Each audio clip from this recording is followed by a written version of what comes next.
first of all, thank you very much for coming back after my absolute nerd out last time about Warhammer. I hope you checked it out. I've just finished the Praetorian of Dorne. Not as good as I thought it would be. I thought now we're on Earth and shit's getting real. It just wasn't, I don't know, it wasn't bad. It just wasn't fantastic. Um, so I mentioned last time that I wanted to talk about weight loss, and it's kind of going to be a bit related to that, but other stuff. And I'm going to try to keep it under an hour, mainly because I'm recording this on my lunch hour, and I can't tell my boss that I was late because I was talking about random shit and posting it online for 19 people. So I'll keep it as short as possible, but I wanted to get through a few things today. And the first was the whole weight loss thing when it comes to men, especially men in their 40s, like myself. My history with weight loss, things related to dieting and exercise. But I also wanted to talk about body positivity. There's a lot of that happening right now and why it's the worst thing ever. Wanted to also talk about what it is to be a man. And again, I've talked about this several times throughout these episodes. This isn't going to be from a political perspective. This is just purely from a being a man perspective, and I wanted to just go over some of those things, and finally talk a bit about the Me Too movement. I apologize, my dog doesn't like it when I don't play fetch with her 24/7, so she barks and yelps and makes stupid noises. So as a guy in my 40s, I'm sure a lot of you can relate. You don't have a metabolism anymore, and things just fall apart. Like you just injure quickly, and you don't heal very well. And someone describes a hamburger to you, and you put on 10 pounds, and you cry yourself to sleep under a table at night. Every time you have a beer at the end of the day, just to relax, that beer goes right to your total weight. It's just it's awful as a guy in your 40s, and I've been struggling with this for the longest time, and especially now more than ever. Like I'm not eating that much, but I'm still what I am, which is a big fat piece of shit. Um, so I would say just after university, stuff kind of hit the rails for me, and I reached the point where I was 350 pounds. So, and I'm not exaggerating. So 350. I was eating badly. I mean, my favorite meals were going to McDonald's and getting a double Big Mac meal, large, obviously, and a fillet of fish. Taking the middle bun out of the double Big Mac, putting the fillet of fish in that spot, and then eating that. And also getting a large pizza and folding it in quarters and eating that like a sandwich. At 11:30 at night when I'm playing video games, because that's totally healthy. I hit the point, and I think every person hits this point, and whether it's weight loss or like cleaning your apartment or anything like that, you reach a point where you're like, this is fucking enough. And for me, it was at the time I was living with my ex-wife in an apartment above a furniture store, and there were like I think 15 steps to go up to that upper floor, and I had to stop at step 7 and just catch my breath for a second. And that was the point where I'm like, this is not okay. So I started running. I just started running, and I stopped eating as much as I used to. Just for example, didn't have an entire bag of Oreos as a snack at night. I had 2 Oreo cookies, and that resulted in a pretty substantial loss. I got down to about 220, which was awesome. And that I maintained that weight, around that weight, until I had my first daughter. And we moved into a new house, and we had a new baby, and there was all this stuff that had to go along with that. I started a new job, and weight went back up very slowly but surely, because there was less running and more baby carrying. So I got back up to about 280, and then started running again. I started running home from work every day, and that helped a lot. And I got back down, and then my marriage fell apart, and I got depressed, and weight went back up. I started dating, and got really depressed and then starved for like a month and a half and dropped all the weight that I had. I think my skinniest was when I was severely depressed and emotionally crushed, and didn't eat for like a month and a half. I think it was almost 2 months. The only thing I was having was half a protein milkshake every day, like 250 calories. That's it, and it was pretty bad. Um,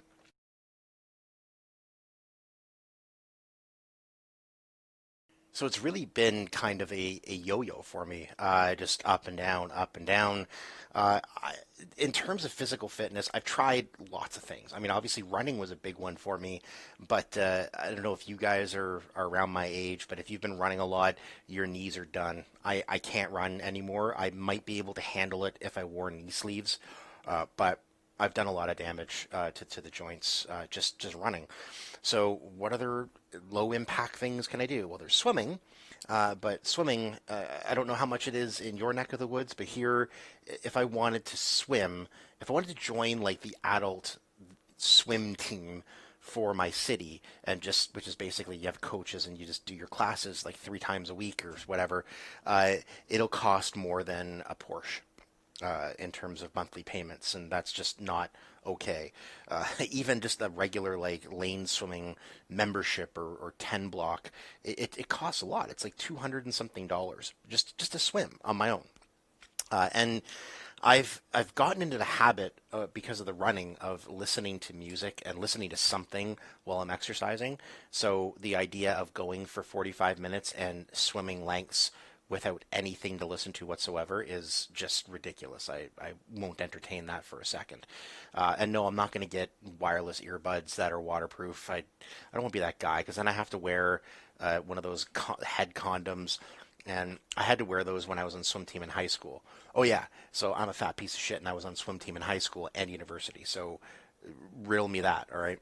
Um, so, anyways, I think the one that I got into, and I did it for many years, was CrossFit. And you probably roll your eyes at CrossFit. I hear me out. I think it is an exceptional fitness solution, and I really, really encourage you to try it.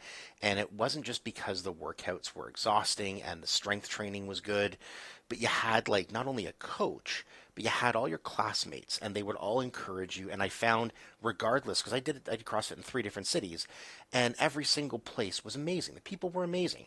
There were obviously little cliques that formed, but everyone was really encouraging. They joke around with you, they talk to you.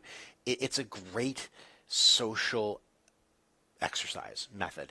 And what I liked on top of that was the fact that I, again, have a hard time motivating when I'm on my own doing these things. So if you're in a class and you have coaches walking around, you have people that are around you sort of, obviously working on their own thing, but watching you as well, it keeps you honest. You have to go ahead and do it and keep up with people. So CrossFit was great for that. What I did find, um, and this is probably just me, so I don't expect you guys to jump on this, but uh, the more I exercise, the more I have that calorie fallacy. Like I just did a hour CrossFit class, so therefore I'm totally justified in eating an entire rotisserie chicken, right? Like you feel that the more you exercise, the more you can intake. And it really doesn't work that way, especially as you get older and your metabolism gets more lethargic and fucked. Um, so I did that, and I mean, all of this goes towards self-control, and I'm well aware and accept the fact that I don't have much of it. So I'm not blaming CrossFit at all for the weight gain. It's more just that mental thing, and I think a lot of people do that. They work out for like 5 minutes and think, oh, I burned calories, so I can eat twice as much as I normally do, and that just isn't how bodies work, right? Um, so that kind of goes into the dieting thing, and honestly, the only thing that worked for me aside from starvation due to depression was just the simple caloric deficit, right? Like not eating as much as you normally eat and eating less calories than than you um, than you burn. Sorry, I'm having a brain fart there.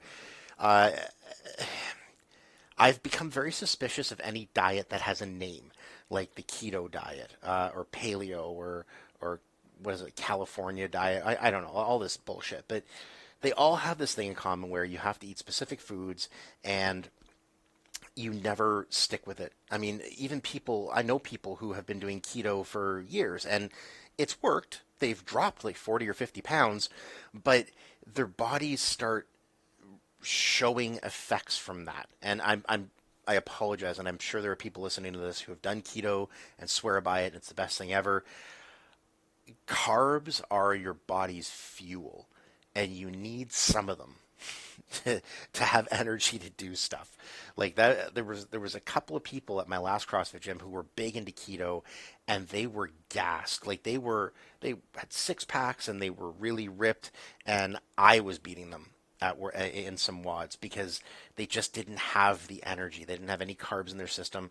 I'm not saying go out and eat a loaf of bread for dinner, but everything's a balance. And for me, again, well, so it's related to weight loss and not necessarily ideal diet. So the caloric deficit resulted in weight loss, but there's obviously science behind actual diets to give you the energy you need for your tasks, for your life, and the caloric deficit didn't necessarily achieve that.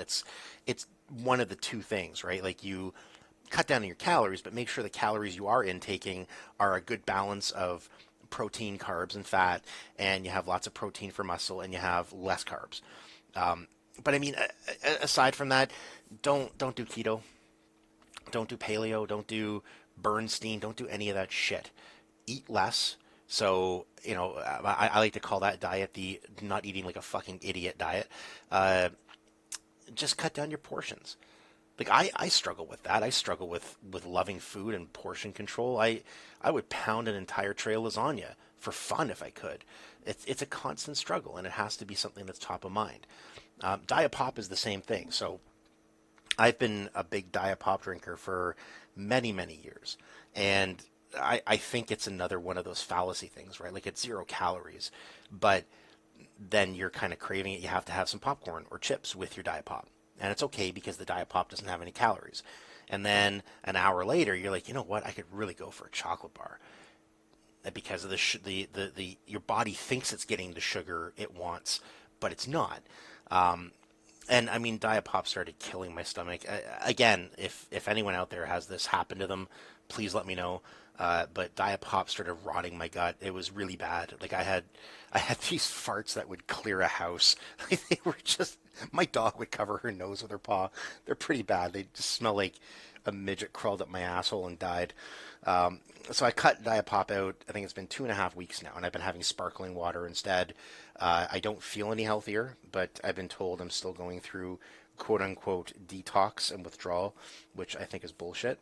But we'll give that a shot for a little while. I guess my bottom line is diets with names, like official names, don't bother. They're fucking stupid. You're never going to stick with them. Even if you stick with them for years, you're eventually going to drop off, and your body's all of a sudden going to be like, holy shit, what's this carb thing? And then you're going to lose your mind and gain 500 pounds. So don't do that. Just please don't do that. So that kind of leads to the other part of that coin, which is the working out. And I am hoping to find the right workout for me. And if you guys have any suggestions, please let me know because I am fucking desperate. I can't run anymore because of my knees. Swimming costs a fortune. CrossFit, it's reached the point where like I have to scale everything. I can't do any of the lifts where I used to be able to. Like I used to be able to strict press 185 pounds. Not bench press, strict press, like standing up and then having a bar on your chest and then you push it straight up. Like I used to be able to do 185 pounds of that, and now my right shoulder is so screwed up that I can't even do 135. My knees are messed up, and I'm afraid that, I about I'd say 3 or 4 months ago I could squat 500 pounds for fun. Like I would do several 500-pound squats. Now I feel as though I might be one of those guys on Instagram whose knees shatter when they try to lift that weight.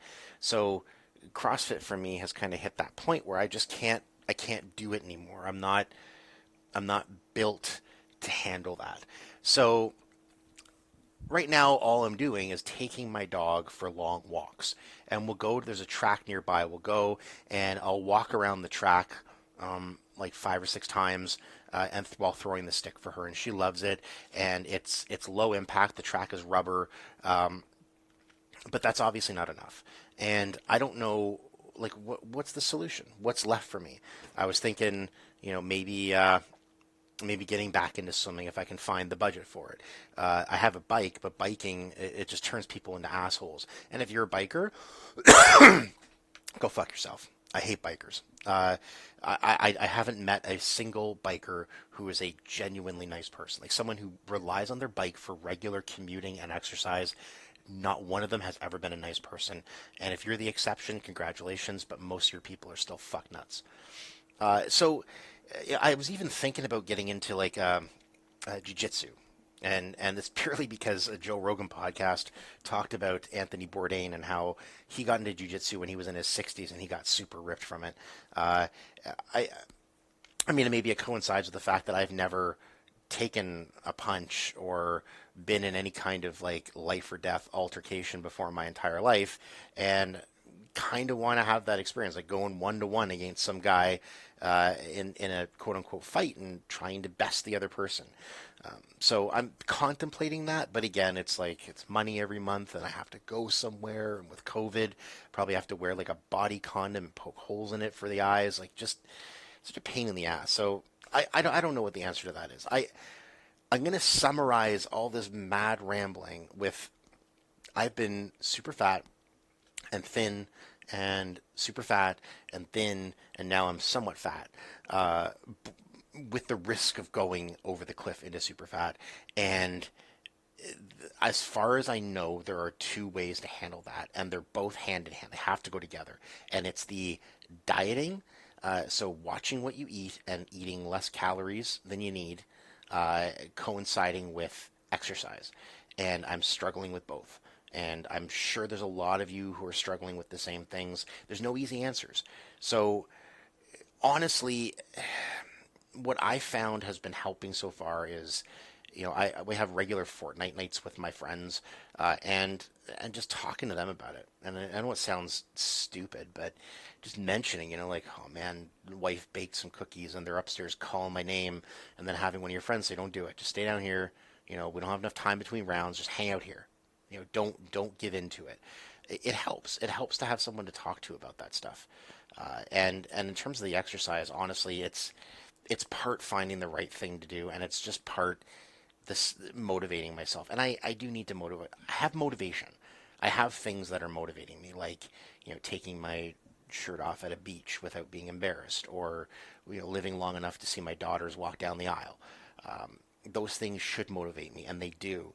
But translating that into regular action, it's difficult, especially when you're dealing with a full-time job that's stressful, and then custody battles for your kids, and God knows whatever else you're dealing with on a daily basis. It's really tough to say, you know what, I've just had my ass kicked for 10 hours straight. I've got 3,000 in lawyer fees. Let's go out for an hour-long run. Life doesn't work that way. But I have to make it work that way, and I'm open to suggestions. Like if you guys have any suggestions, anything that can help, please lend it to me. Please let me know, because we kind of have to, we have to stick up for each other. We have to be that support network, and I don't think guys do that enough because it's kind of embarrassing. You know, and that's just a social construct of things. It's embarrassing to ask other guys for help, especially when it comes to things like losing weight. But I don't think we should be. Like, I mean, fuck, like Admiral Adama's son, Lee, was it Lee, in the new Battlestar Galactica remake that came out a bunch of years ago? He got really fat, and then he asked one of his friends to help him, and so they worked out together, and he got ripped again. He's like, thanks, man. Thanks, bro. Don't let me do that again. We got to do more of that. We got to be there for each other. So, all of this to say that I am not at all proud of my body or where I am with my health. And I think that is a healthy and natural approach to being overweight.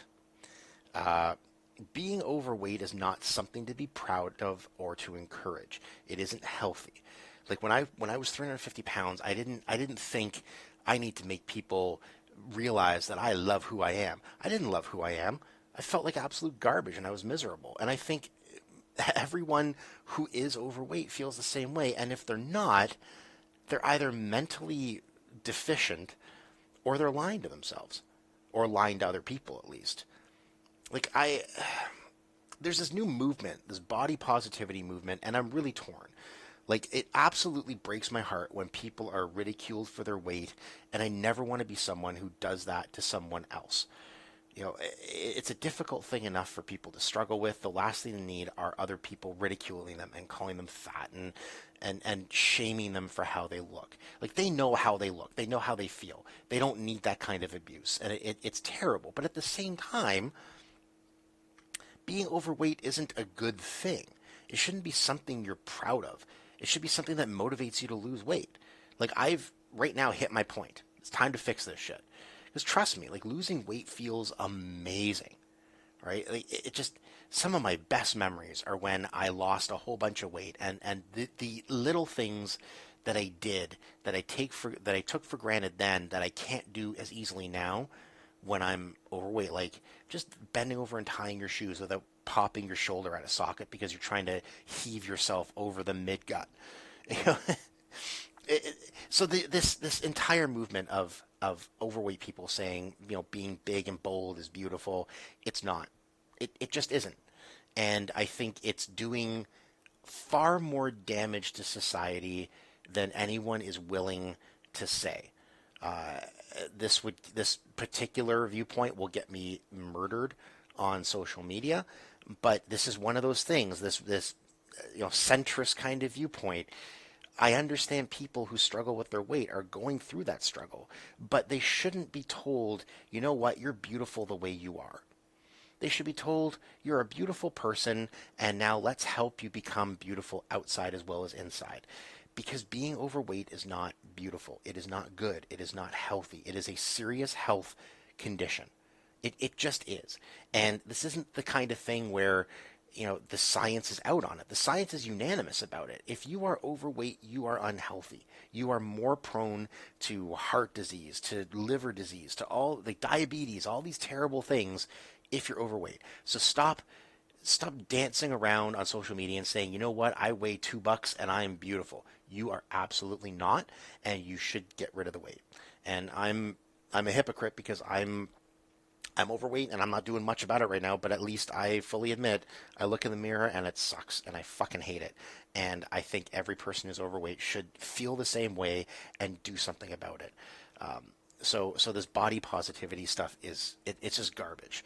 You know, and that goes towards society trying to reprogram us. You know, like there, my wife is watching this show on Netflix called Steel Magnolia, and one of the characters is this disgusting fat chick, and her character has two men who are fighting over her, who are just desperate to pound the shit out of her, and they are both these like good-looking dudes with six packs. Like it's the most unrealistic bullshit I have ever seen in my entire life. Right?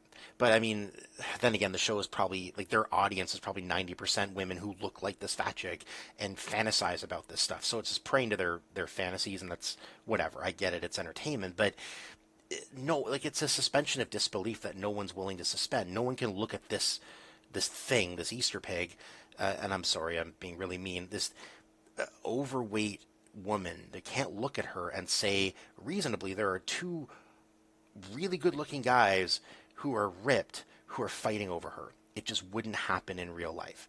And we look at all these magazine covers and advertisements trying to sexualize obese people. Like Cosmo had a morbidly obese woman in a bathing suit on the cover talking about how she's big and beautiful and bold. And swimsuit, Sports Illustrated swimsuit was toying with that as well. And other advertisements do the same thing.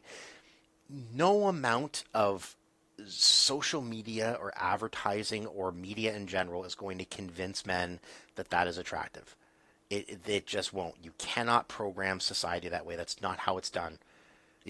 You're not going to reprogram men's preferences. I'm sorry. It's not going to happen. And all that's doing is encouraging more people to, you know, pretend to be happy with who they are instead of recognizing that they have a health situation and do something about it. That's all it's doing. It's making society more unhealthy. It's not helping anyone. It's this psychological band-aid on a very physiological issue. And it needs to stop. Like it's not a good thing. And that kind of gets into I think it's this attempt to reprogram what men find attractive. And I can tell you the vast majority of men are not attracted to an obese woman. Most of us don't look at a woman who's $2 and think, I need some of that. Again, we're genetically programmed to want to reproduce with women who are healthy and will provide us with healthy children. And obese women aren't that. We don't look at them as someone who we think they need to carry our children and raise them. They're not going to live long enough to do that. So I really think it's this part of it is a genetic thing. I'm not saying we give into our genetic predispositions, but you can't reprogram a person who is just attracted to a particular body type. It doesn't work that way. And that's my favorite thing on social media when, a guy doesn't find an obese woman attractive and then they're shamed for it. They're like, well, you're just mean. Like, no, I'm sure she's a lovely person. I just don't find that attractive. You can't change that. You can't. And I think it goes both ways too. Like I don't walk down the street right now thinking I'm hot shit. No woman wants to be with a soft, doughy man, no matter how many memes talk about dad bods. Like if you take 100 women and tell them they can either get railed by a saggy muffin man or a ripped dude with a six pack, 99% of them are going for the six pack, and the one who went for the dad bod is fucking blind. Like that's how it is, even if no one wants to talk about it. This attempt to reprogram our likes and dislikes won't work. It can't work because they aren't just a societal thing. They're not dictated by society. There's some element of biology and genetics there that dictate our tastes in the opposite sex, and no amount of Twitter bullshit is going to change that. So when I see commercials like that or TV shows or magazine ads or things like that, I shake my head. I don't know what they're thinking or what they're doing. I don't know if they actually think this is how the world is supposed to work, because it isn't. It just isn't. It leaves me exasperated. And that, it kind of leads into this whole what it means to be a man thing. And I've been thinking about this for a while. And that Gillette commercial kind of started this thought process with me. And it's carried with me for a while, and I find it very insulting. And I'm based on their $8 billion loss, I'm sure a lot of their customer base, who are all men in their 30s and 40s and 50s, found it insulting as well. It goes to this whole being a man is a bad thing. And all the things that we thought were related to being a man are actually evil. They make us look bad. They make us a bad person. And the term they toss around is toxic male. And I'm telling you right now, don't listen to the bullshit. They try to lump toxic behavior into being just a man. The things they say are toxic, like encouraging boys to fight and catcalling women. I think somewhere along the line there was this mix-up between what it means to be a man versus just being an asshole. And they combined those two and called it toxic masculinity. So all of it, no matter what side of the spectrum it's on, is toxic. And I think a good exercise for you guys, as well as for anyone else who doesn't agree with me who's listening to this, is to break this down, because I think there's a very important distinction. And fellas, trust me, there's a difference between being a man and being an asshole. And I'm here to tell you that the being the man part is not toxic at all. And let's just go through a few examples, okay? Here's my guide to being a man versus being an asshole. So, number one, talking to a woman at a bar. right? You see an attractive woman, you go up to her, introduce yourself, ask to buy her a drink, or ask for her number, or whatever people do these days. I don't know. I don't even have a dick anymore, considering my relationship. But that is normal male behavior. It should be normal male behavior. If you go up to that woman and you talk to her and she says, please leave me alone, or I'm just here with my friends, I'm not interested, and then you persist and you keep bugging her and you keep pursuing her, that is not a manly thing to do. That makes you an asshole. That's the toxic part. Like, if you shot your shot, if you're shot down, move on. Just that, it's done. No amount of persistence is going to make that person suddenly want to be with you. That woman, after multiple attempts and you bothering her incessantly for 4 hours, no woman's going to suddenly say, you know what? I really admire that guy's persistence. I think I'll sleep with him. It's not how it works. So that's number one. Number two, seeing two boys roughhousing. If you have a son and he's playing with another son, you're at a barbecue or whatever, and this scene was in that Gillette commercial, and the two kids are rolling around, wrestling and fighting, and they're both laughing and having fun, that's fine. That is normal being a man stuff. I'm not saying like throw money on it and say, I got $20 on my kid. Just let them play. Let them roughhouse. That's, again, genetic thing. That's just what boys do. That's what puppies do. That's what kittens do. That's what chimpanzees do. It's just part of the boy genetic makeup and how they grow up. So just fucking leave them alone if they're having fun. If one of them is clearly not enjoying it, if one of them's crying or saying, stop, leave me alone, and you're still encouraging the other one to continue doing what they're doing, that makes you an asshole. Notice the difference. Boys having fun, let them roughhouse. One of them not having fun, you're running basically a dog fight but with kids. So please don't do that. Seeing a beautiful woman and catching yourself staring for a couple of seconds. Totally normal. It happens. It doesn't happen to me much anymore because my testosterone has been just sucked clean out of my existence by my current life situation. But that is a totally normal response. Admiring someone and then, oh shit, I'm staring, I better stop doing that. You're a man. You're a normal man. Continuing to stare for an uncomfortable amount of time or even adding additional accoutrements like licking your lips or winking, you're a fucking asshole. You need to not do that. Please don't fucking do that. No one appreciates that. So catcalling. I don't have a good one for this because there's no fucking excuse to catcall. Who fucking does that? Who catcalls these days? It's the most ridiculous thing ever. What do you expect? You're going to stand there on like a street corner and some woman walks by, and she's going to turn around and say, you know what? I fucking like the cut of your jib. Let's date. Just don't do that. You're just an asshole. You are just an asshole if you catcall. Online bullying. No man encourages that. No man actually supports someone being a dick to someone else. Of course, being a real man means stopping crap like that and protecting those who can't protect themselves. I don't think you're going to find a real man who encourages online bullying, and no man is going to online bully. It's not in our DNA. It shouldn't be. So if you're encouraging that or overlooking it, you're a dick, and that's the line you cross. Talking to your friends about how hot a woman is. Again, totally normal. Like, I'm sure women get together and talk about dicks for 5 days straight. Guys are kind of, we're animals when it comes to sex. We're kind of pigs, so that's totally fine. Making those same ridiculous innuendos and comments to the woman themselves, don't do that. You should be arrested for that garbage. That is bullshit. And here's a pretty obvious one. If you're fooling around with a woman and they're saying things like no and stop, you should probably fucking stop. I think that's a very reasonable thing to say. And I'm not going to get into the whole like, oh no, stop, no, stop, you're so bad.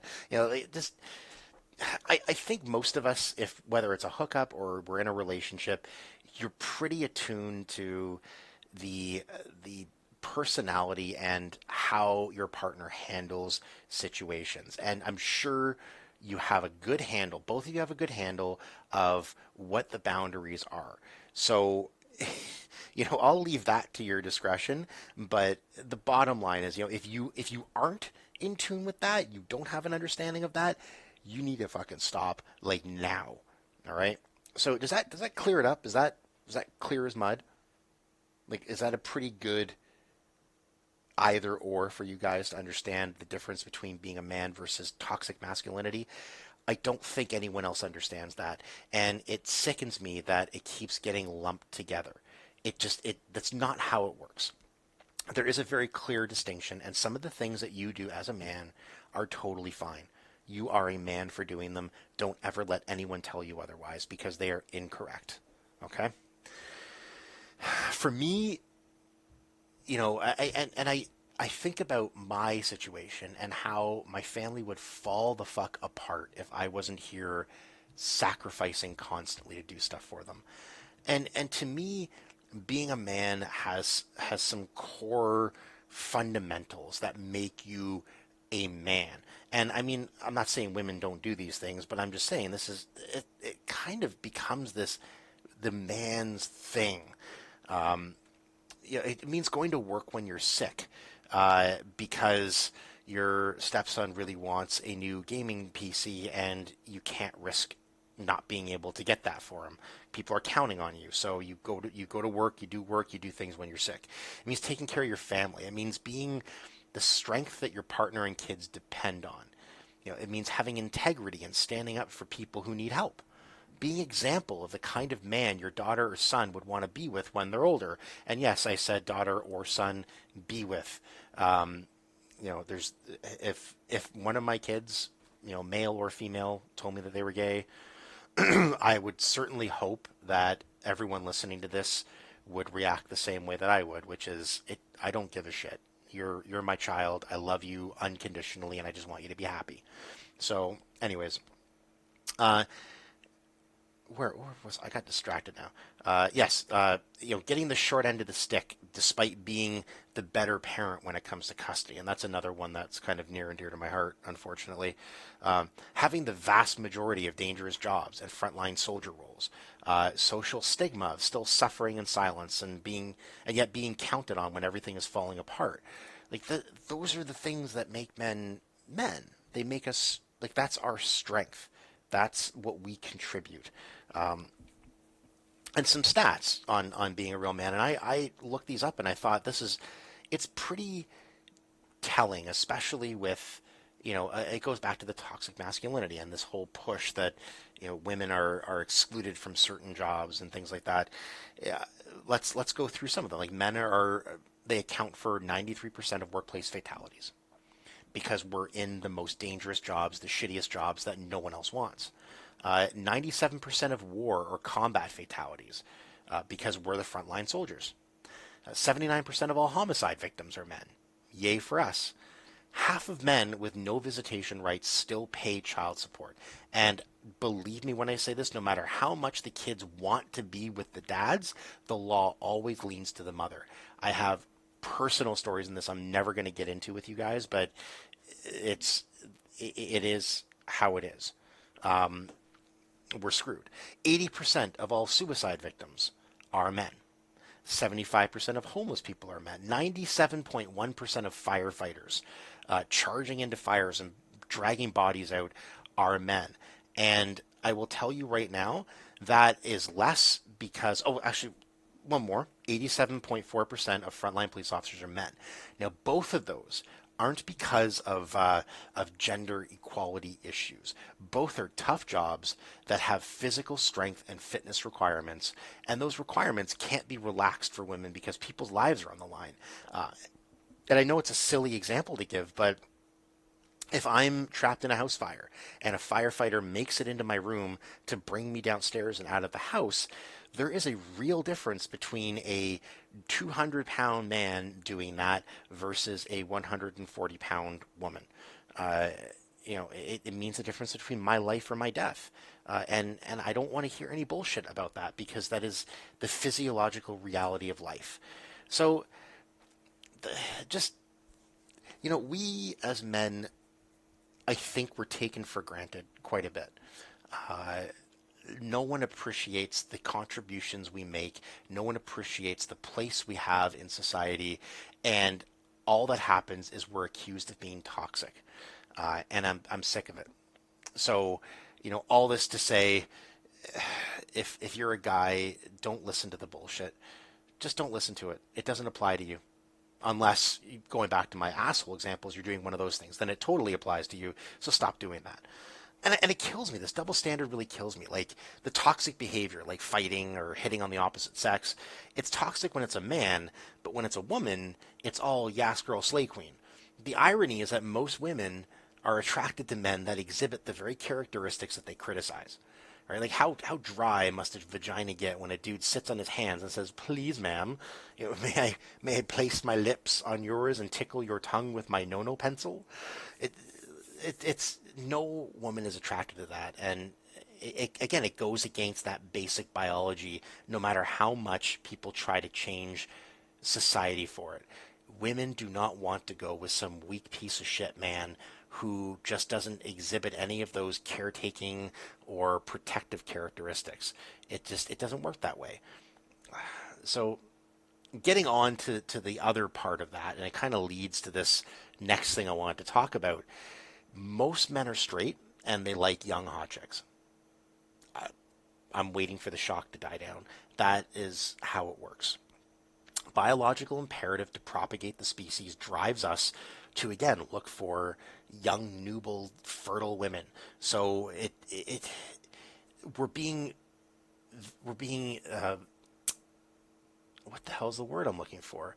Villainized. Jesus, it's been a long day already. We're being villainized for being attracted to young women. Like when a woman is 18 and she's prancing around in like, a summer dress with heels and pouting her lips and stuff, we're supposed to be repulsed by that. It just doesn't work that way. Now this really turns into a difficult subject to talk about. And especially as we get older, it's not exactly the easiest thing to talk about with your spouse or to admit openly, and it makes it more difficult. And we as men fall into this trap where we have to avert our eyes when we're out with family, or just again pretend that we're not paying attention to these sorts of things, and we kind of can't help it because that's kind of what we're attracted to. But yeah, there's definitely a difference between being attracted to a woman and being creepy about it. Like we go back to my earlier example, like trying to buy a woman a drink at a bar or asking one out is not assault. It isn't creepy, and it certainly isn't abnormal. It's normal for you as a man to approach a woman who you find attractive and want to talk to her with the ultimate goal of getting your dick wet. That's just, I mean, I'm not going to sugarcoat it. That's the ultimate goal. And we tend to, again, do that to women who we find who look young and who we find attractive. And that is totally normal. And again, don't let anyone tell you otherwise.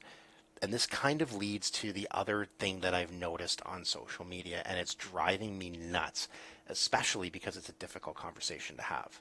And I'm sure this is going to be a controversial thing to mention, but I'm going to mention anyways. Straight men won't date trans people, no matter how many clever memes you post talking about it. And this goes back to the biology thing. Straight men are attracted to women, and that's just how nature intends it, and that's just how it is. Now, don't get me wrong. Some trans women are gorgeous. Like I've seen a few, especially on Instagram, who, well, Jesus, like they would really do a good job of fooling me. They're beautiful. But I think for the vast majority of straight men, when you get to the point of the missing vagina, it's too much of an issue for us to overlook. It just is. So ignore the bullshit online. I mean, everyone seems to have an imaginary fantasyland view of reality that is absolutely inaccurate. And a lot of them have the same or similar worldview where it's if you're straight male and you don't date a trans woman, you are some kind of monster. You're transphobic, you're gay phobic, you're everything phobic. You're just a piece of shit. And it goes back to that whole, you can't reprogram society with ads and media. You just can't. You can't reprogram biological drives and fundamental biological characteristics. And one of them is that straight males, they want the vag. And I'm not maybe in the future. Surgery has reached the point where someone can fully transition and they have the full on BJJ and they look like an actual woman, and you know and then the lines get blurred a bit. But right now, if you have a preference, that is your preference, and no one can take that away from you, and you are not a bad person for having that preference. So just again, it kind of comes down to that. Just ignore social media. It's all bullshit. They can't dictate who you like and who you don't. We don't try to do that. We don't tell lesbians that they're straight phobic if they don't date a straight male. I mean, we would never try to tell someone who they should and shouldn't like. Just like I don't want anyone telling me who I should or shouldn't like. I have my preferences. You have your preferences. That's the beauty of being human. You can pursue whoever you want. And this was my viewpoint even before gay marriage was an issue that had to be resolved. Life is too short. Love who you're going to love. And it doesn't matter who that person is as long as it makes you happy. Obviously, there's conditions to that, like the whole don't be a pedophile thing. But in general, just do what makes you happy. If you're like an 80-year-old man who's rich and you date a 20-year-old gold digger, who gives a fuck? I mean, if you're getting something out of it and she's getting something out of it, do whatever makes you happy. If you are a straight guy and you decide, you know what, this person is amazing and I love hanging out with them and they happen to be trans, go for it. Do whatever makes you happy. That is your prerogative, and I don't think anyone should ever tell you otherwise. And I think it's kind of come from this whole being a man and it's okay hitting on chicks thing, but it kind of reminds me of Me Too. And the reason this is triggered in my mind is a recent example of just how corrupt the movement has become, which is it's an unfortunate thing because I really supported it, and I still do to a certain extent. It started off as this amazing thing, and it took down some real creeps, some terrible, terrible men. But it's like most movements like this, it's morphed into something ridiculous and borderline fascist. Like a man can have his entire life and career destroyed without breaking a single law, without having the chance to face his accusers or argue in his defense. And the reasons for these takedowns are morally questionable at best. Like there seems to not be a statute of limitations on things. So if you did something questionable 20 years ago, you could have your life and career ruined today. If you hit on a woman at a bar in 1982 and you're going for a judge position now, you could have that derailed because at some point in 1982 you approached a girl at a bar and maybe you hooked up. Maybe you just bought her a drink and gave her a kiss or something. I don't know. But that is enough these days. And that is absolutely unacceptable. And it kind of goes to this whole believe all women, believe everyone in Me Too. And that's bullshit, not because women shouldn't be believed, but women are humans. And 100% of a population of humans is not going to be perfect, and they're going to make mistakes, and they're going to do things that they shouldn't do, that are trying to get attention, or just trying to intentionally hurt someone or get ahead in their career. That's the danger of this believe all women regardless of what they've done or what they've said, and it's just I don't think it's tough. It's a really tough thing to balance out. And I can see the other side of it where, sometimes the accusation is all they have. And we should believe it. But I don't think people understand or accept the fact that every time someone lies or exaggerates, it significantly detracts from the impact and effectiveness of their movement. And I mean, there's a couple of examples just off the top of my head. One is an older one, but Aziz Ansari. This woman, basically, this anonymous woman, that's another thing.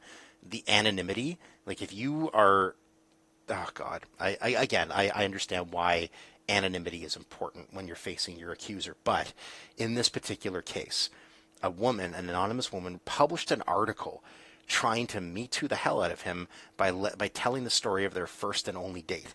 And, he tried to have sex with her. He tried to do things with her multiple times. He invited her to his place and she accepted. But every time she said no or was uncomfortable, he stopped pushing like a gentleman, and he still had his ass kicked. He's still recovering from that. Like, basically, this woman described a date that she didn't really enjoy. He did nothing wrong. If anything, he did everything right, and he still got his ass handed to him.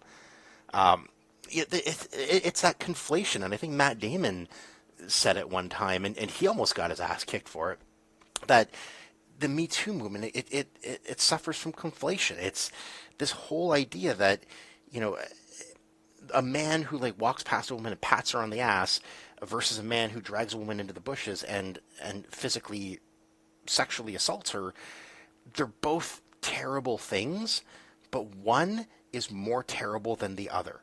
They're not at the same level, and nor do they deserve the same level of punishment or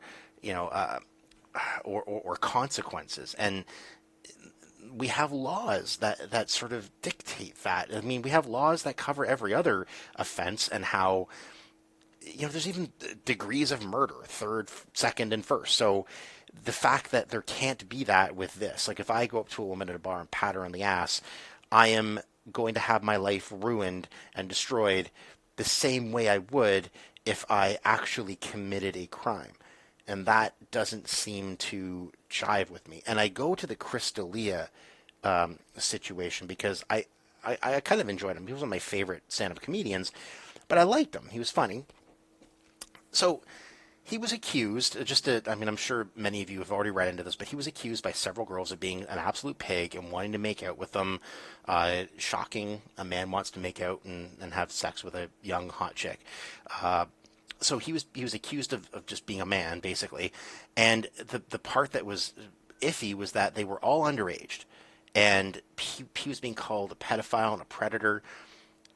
First of all, and I go back to it, wanting to make out with a hot chick is nothing to be ashamed of. And fuck these people for trying to make it a crime, because it never will be, whether you like it or not. Everyone was calling him a pedo. Whitney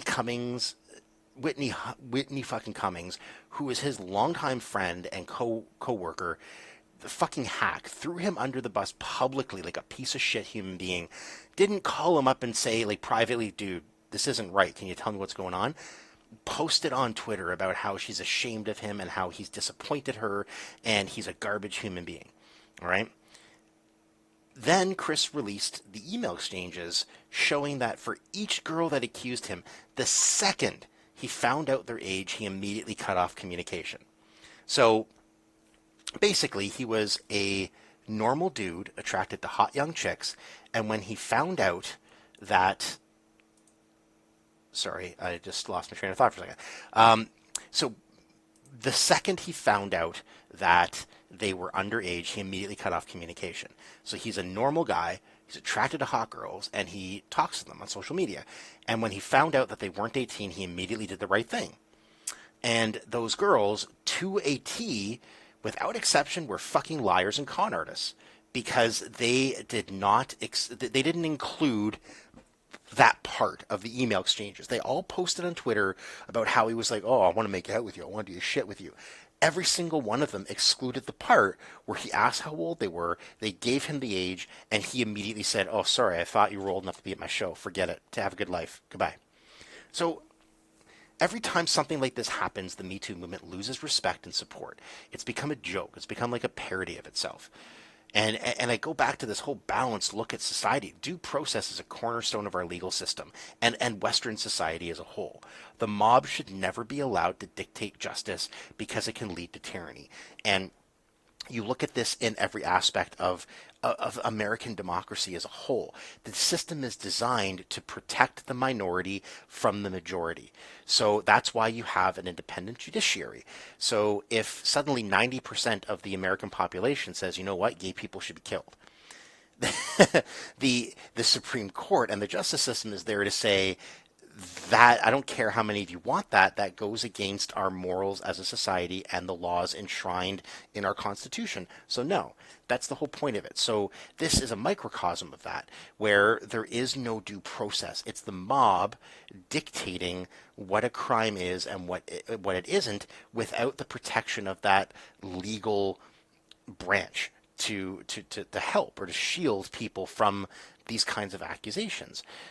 Am I saying that some guys aren't absolute pigs and should be, outed or punished for that? No. I mean, you're always going to have bad apples, but you run into that mud where where's the cutoff point? Which guys should be subject to that and which ones shouldn't? Which ones deserve due process and reasonable accountability versus which ones don't? I mean, the Me Too movement can't answer that because they don't need to answer that. They want everyone to suffer the same fate. And that's to have their lives ruined, to lose their jobs, to lose everything. So anyways, I'm going to stop getting into this because we're already pushing the end of this. We're already pushing an hour, and I've always tried to keep these things under an hour, especially since I ramble incoherently for minutes on end. I'll stop with some parting words of wisdom. So just to summarize everything that I've babbled about today, number one, when you're losing weight, calorie deficit, which means portion control. I'll start doing that today, and I'm going to ask that you guys do it with me. And I'll even post my starting weight on my Instagram and encourage you to join in. If you feel shitty, message me and I'll try to walk you down off the cliff. We're all in this together, dudes. And I think, even just having someone to shoot a comment off of periodically is a big start in making a change. So let's do this together. I'll start the ball rolling. Workout ideas, they're welcome. My joints are messed up from running, but maybe cycling, swimming. I was thinking about jiu-jitsu. Give me some ideas, something I can do. Number three, don't be proud of being fat. All right, whether you're a woman or a man, it doesn't matter. I'm fat and I'm not proud of it. I feel like a piece of shit each and every day, and instead of pride, I want to use that to get angry and lose the weight. So being 350 pounds and dropping 120 pounds was still one of the greatest feelings I've ever had. I remember I was on a date after my divorce, and I was at my skinniest, and another woman who was at another table with her friends passed us on the way out and dropped a note on my table that said I was hot. I want that feeling again. I don't want the actual person, obviously, but that was a good feeling. I want that, and so should all of you. I think that's reasonable, right? Being a real man and being an asshole have the same characteristics, but like with most things in life, the level of you apply to them is the difference. So you need to know the difference and live your best man life. You need to know what the difference is between being a normal man with normal instincts and being an asshole, and separating those two. And no matter what anyone says, you are not toxic. All right? Just don't listen to that shit. Being attracted to young, hot women is perfectly normal and absolutely nothing you need to be ashamed of. At the same time, recoiling in horror at a magazine cover with a 250-pound swimsuit model on the cover is completely normal. So don't let social media or media in general dictate who you're attracted to or what characteristics attract you. If you like fatties, dive in, soldier. We got your back. But if you like thin, taut 18-year-olds in miniskirts and belly tees, I'm with you as well. That's your prerogative, and no one should make you ashamed of that. Normalizing obesity is absolutely fucking ridiculous. I don't need to dive into that anymore.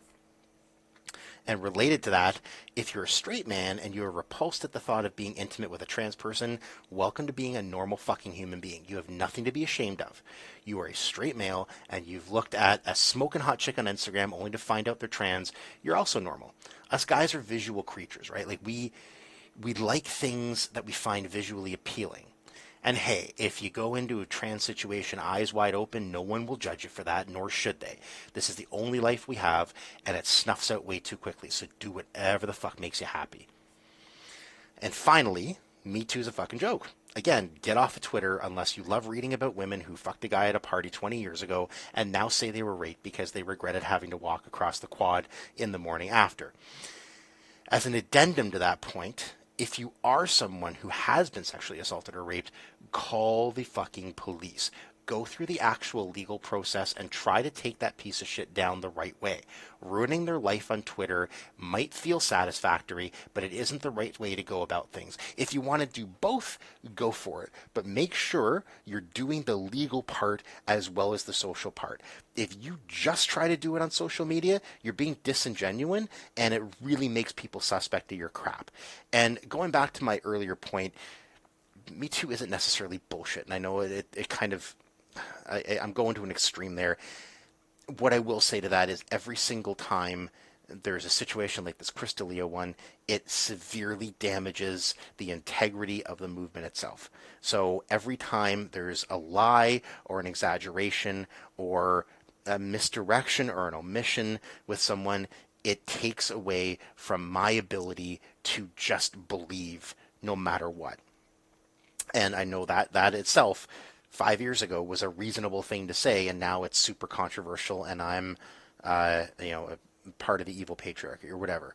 I don't know. I am a really firm believer in the idea of structure and personal responsibility, and you have to call out people in your own movement who do this stuff, like this Chris D'Elia thing.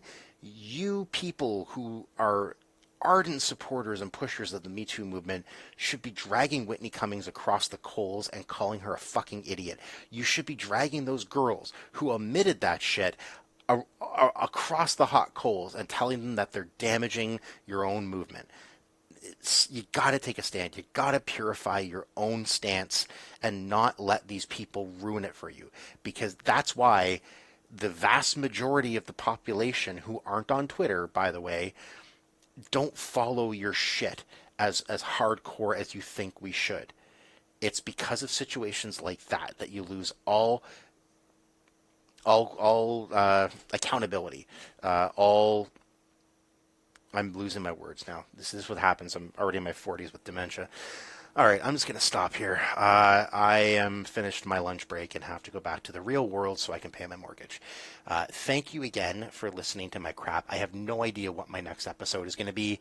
I'll try to make it something fun. I don't know what that's going to be yet. Maybe I'll talk about... well, I want to save Star Wars for a friend of mine because he's Star Wars. Like, we were Star Wars, but this guy is fucking Star Wars. And there's so much I want to talk about with Star Wars, believe me.